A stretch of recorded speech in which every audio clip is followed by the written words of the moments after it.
September the 1st, in 1939, Hitler ordered the extermination of the mentally ill through the T4 euthanasia program. Hitler was a socialist, as he himself said in his Labour's Day speech of May 1st, 1927.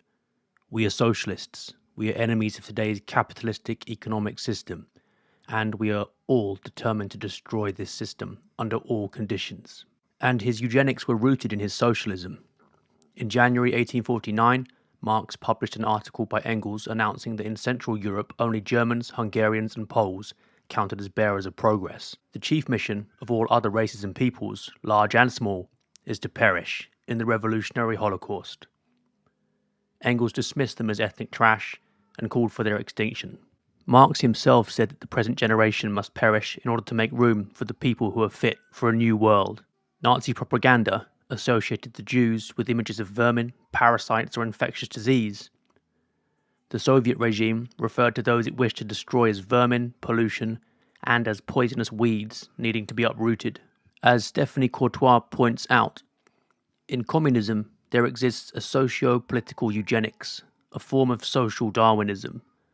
As master of the knowledge of the evolution of social species, Lenin decided who should disappear by virtue of having been condemned to the dustbin of history. Similar to Hitler's Nazi Germany, Lenin's Soviet Union created entire categories of parasites to be ultimately destroyed.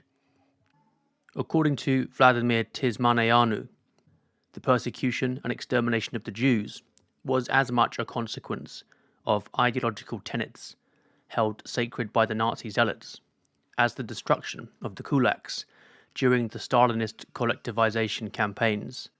Millions of human lives were destroyed as a result of the conviction that the sorry state of mankind could be corrected if only the ideologically designated vermin were eliminated. This ideological drive to purify humanity was rooted in the scientific cult of technology and the firm belief that history, always capitalized, had endowed the revolutionary elites with the mission to get rid of the superfluous populations. And from 1905 to 1930, eugenics had been in its period of greatest influence. It was from America that Hitler drew inspiration.